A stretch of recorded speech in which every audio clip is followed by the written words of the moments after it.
La grande idée, c'est de donner directement ce qu'on appelle l'argent du Corona. Je suppose que ce sera une somme entre 6 000 et 10 000 shekels.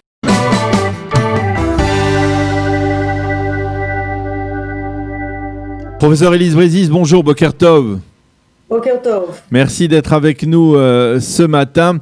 Je rappelle que vous êtes avant tout économiste et que c'est à ce titre que nous vous interrogeons, et vous êtes économiste et c'est important de le souligner, mais vous êtes une experte dans la manière, dans la gestion de ce type de crise, parce que c'est une crise effectivement sanitaire, mais avant tout aussi une crise économique. Comme on le voit, malheureusement, le nombre de chômeurs ne baisse pas. La situation économique est particulièrement préoccupante et on a le sentiment, on va dire, pour résumer la situation, d'un immense balagan, d'un immense problème au sein du gouvernement. On a le sentiment que le gouvernement n'apporte pas les réponses que l'immense majorité de la population, en particulier les gens qui sont au chômage ou les indépendants qui sont dans la détresse, attendent de la part d'un gouvernement. Expliquez-nous pourquoi. Pour deux raisons. La première, c'est que on sait actuellement que des toutes petites choses peuvent avoir des très grands effets, et en Israël, des fois, on ne le prend pas en considération. Regardez par exemple la catastrophe de la fusée Challenger.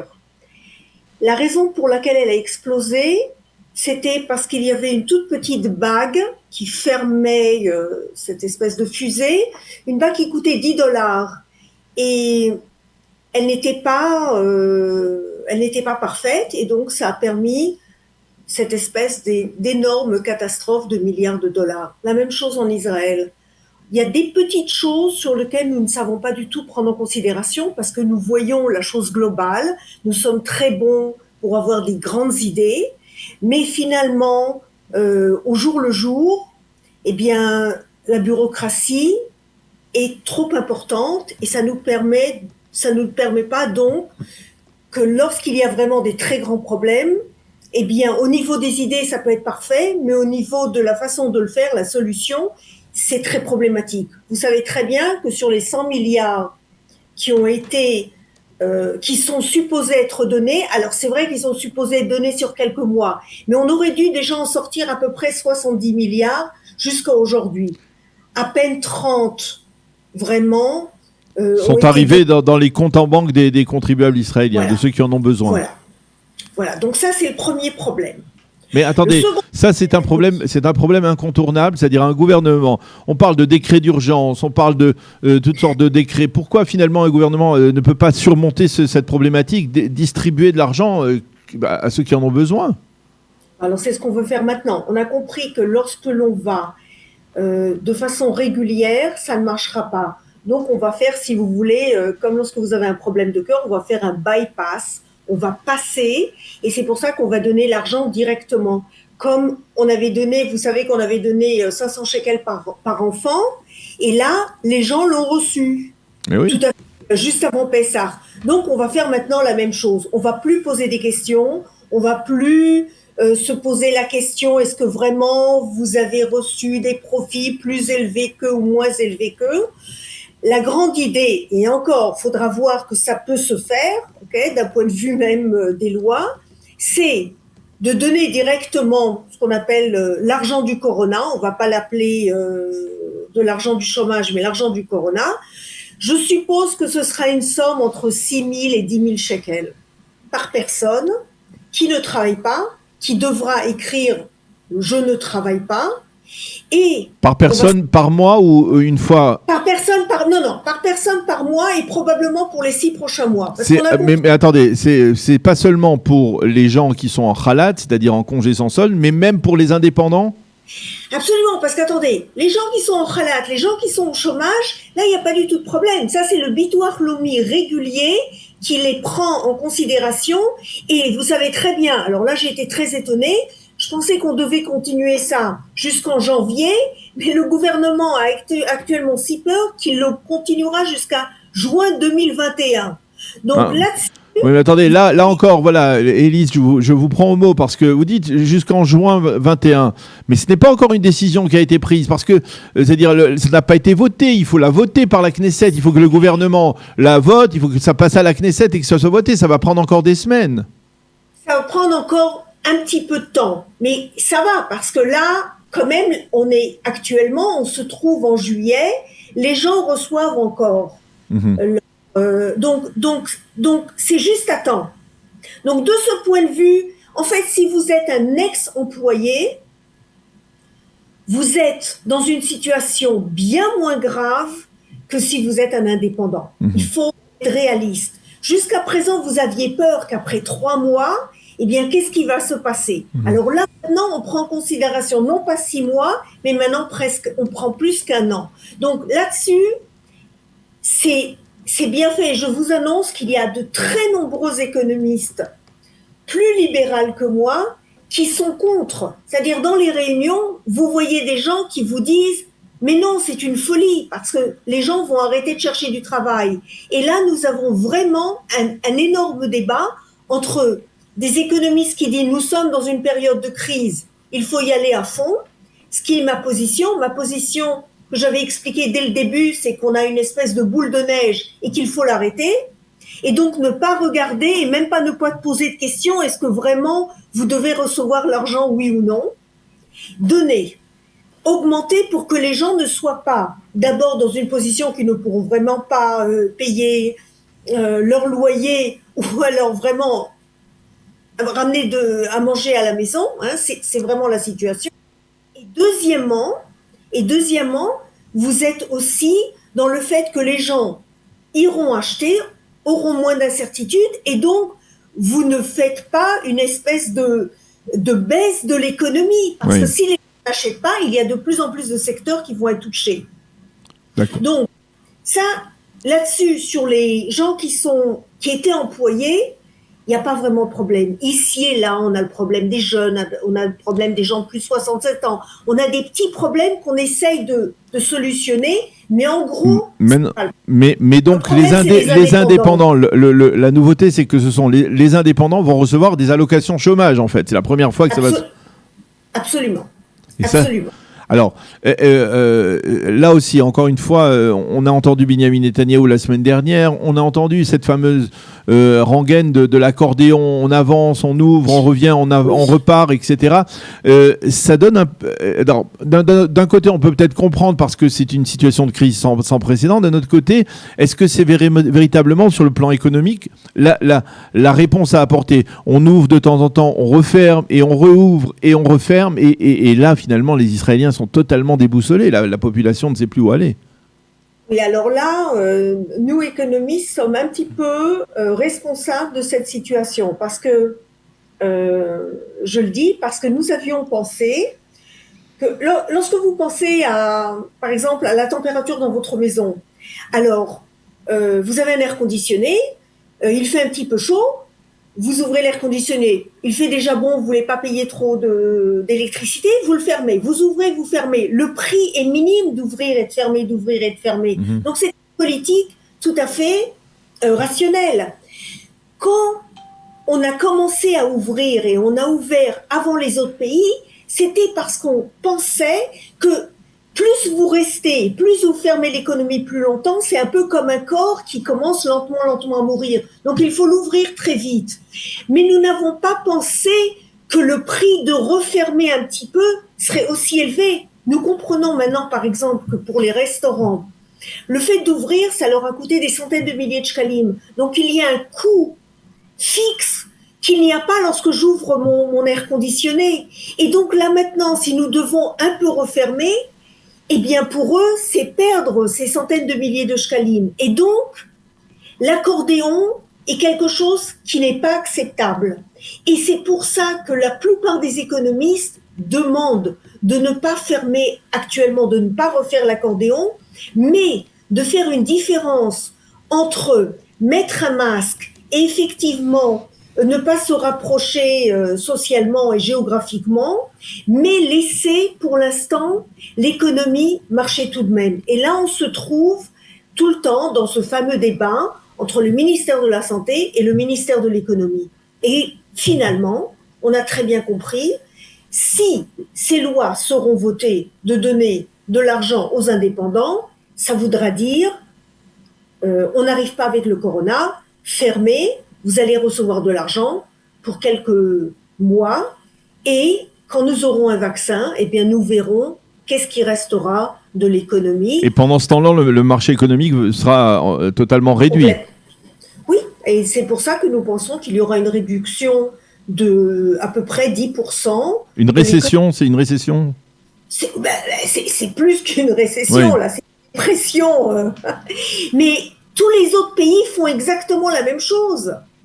Parce que nous avons voulu rouvrir plus vite. Ce n'était pas du tout idiot, ce n'était pas là une erreur, ou ce n'était pas ici une espèce de ne pas comprendre les choses.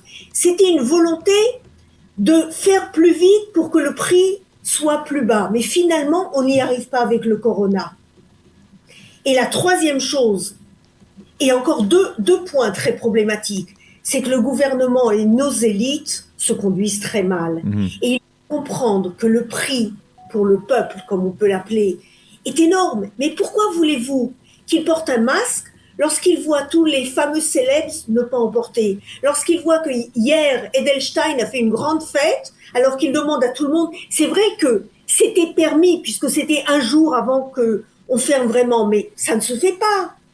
Quand vous êtes l'élite, vous devez montrer comment on se comporte. Et vous voyez très bien que tous se comportent d'une façon terrible. Alors pourquoi voulez-vous que les gens se disent « moi, je dois me comporter très bien ». Et encore un dernier point qui, lui, est très problématique, c'est que la raison pour laquelle on pensait que rouvrir serait assez bien, c'est que de toute façon, comme vous voyez très bien, la plupart des gens qui sont positifs sont des jeunes. Donc, on pensait que ce serait très bien parce qu'il y aurait donc une formation d'anticorps. C'est pour ça qu'on fait maintenant ces espèces de recherches sériologiques. Et des pays qui commencent à faire ces mêmes recherches, on a l'impression que même les gens qui ont été positifs et donc qui ont été malades, les anticorps ne sont pas assez forts pour la prochaine vague. Et c'est ce qui fait très peur. Et c'est la raison pour laquelle on pensait que finalement ce ne serait pas un grand problème si actuellement les gens étaient touchés, parce qu'on sait que les personnes âgées font attention, sauf évidemment les maisons de retraite qui, elles, sont toujours le problème. Mais d'un seul coup, on comprend qu'on ne comprend vraiment pas ce virus. On ne comprend pas du tout comment les personnes qui ont été touchées, après quelques mois, finalement, n'ont pas suffisamment d'anticorps. Et donc, tout cela ensemble, ça fait en sorte que la décision pour les mois prochains, eh bien, c'est de fermer une partie de l'économie et de donner aux gens la possibilité de continuer à vivre en leur donnant de l'argent, si vous voulez, pour le chômage, pour le corona. Alors, vous venez de parler du virus en lui-même. Lors de votre précédente intervention, vous aviez affirmé que si je crois qu'on était un mercredi, si vous nous aviez dit si d'ici lundi, eh bien, il n'y a pas un grand développement du nombre de malades graves, etc. Vos propos avaient suscité beaucoup de réactions sur Facebook parce que les gens disaient: vous êtes une économiste et pas une épidémiologue. Alors, j'aimerais que vous nous expliquiez un peu, lorsque vous donnez ces cas de figure, ces schémas, sur quoi ça repose? Comment vous arrivez à ce genre de conclusion? Parce que ce sont les conclusions qui sont données par le ministère de la Santé et par les épidémiologues aux autres. C'est de la même manière que je vous explique ce que nous, les économistes, nous disons. Il était la grande question qui se pose dans le monde entier, et d'ailleurs, je viens d'entendre qu'on l'a reposée aujourd'hui à des épidémiologues: y a-t-il eu une mutation? Ils vous répondent: nous ne savons pas. Nous ne comprenons pas exactement ce qui se passe. Parce que d'un côté, vous voyez très bien que le virus est un petit peu moins virulent, mais au contraire, il se propage beaucoup plus rapidement, mais un petit peu moins virulent. D'un autre côté, lorsqu'il touche des personnes âgées, malades, eh bien, il a à peu près le même effet. Et donc, ce que j'avais proposé, c'était deux possibilités, et ces deux possibilités-là, maintenant, elles sont toujours possibles, et on donne exactement la même réponse. C'est-à-dire, quand, contrairement à ce que font les ministres et les célèbres, quand vous sortez, faites exactement ce qu'on vous dit. Mettez un masque et gardez 1 mètre et demi. C'est ce qu'on a besoin. C'est-à-dire, vous mettez la main, vous ne touchez personne, ça va. Et là, pour les personnes jusqu'à l'âge de 70 ans, ça va, c'est OK. C'est ce que tout le monde pense. C'est-à-dire, la vie peut continuer, mais en prenant en considération le corona et en faisant attention. C'est ça le point essentiel.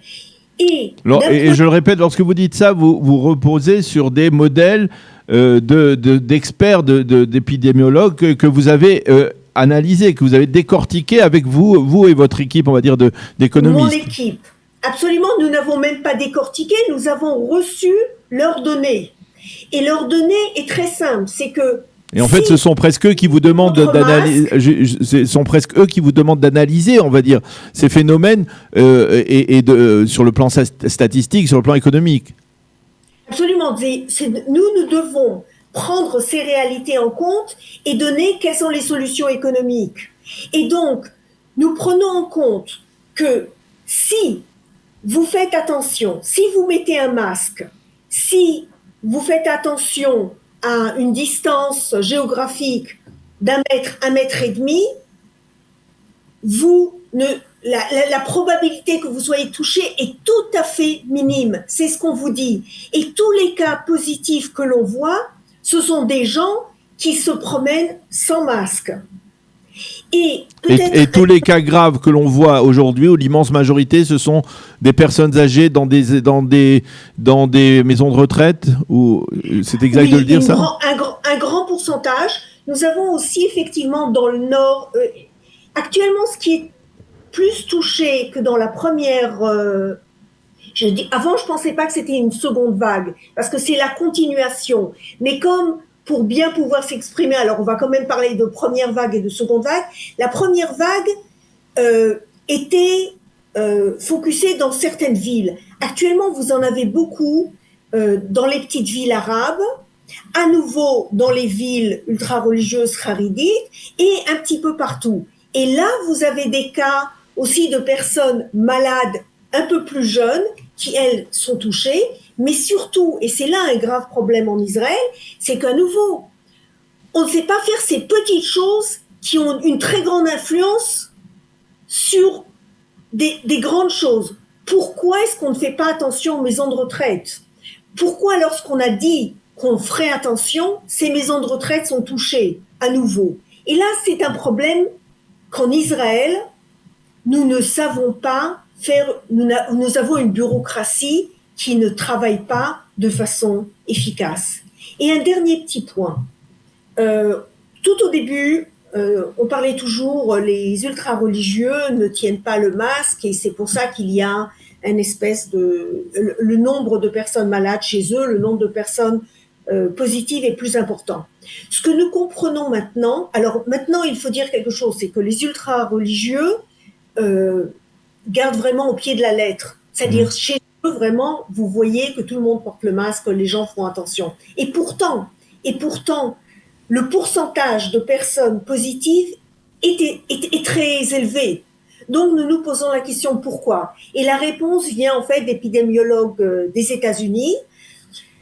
Quand vous avez autant de personnes qui vivent ensemble, comme par exemple New York par rapport à New Jersey, eh bien, vous ne pouvez rien faire. C'est-à-dire, il y a quand même un effet naturel.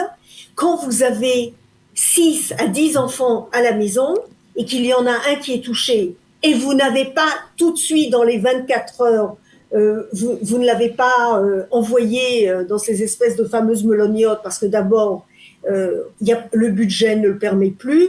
Deuxièmement, on ne vérifie pas dans les 24 heures, donc c'est même pas la peine, c'est trop tard.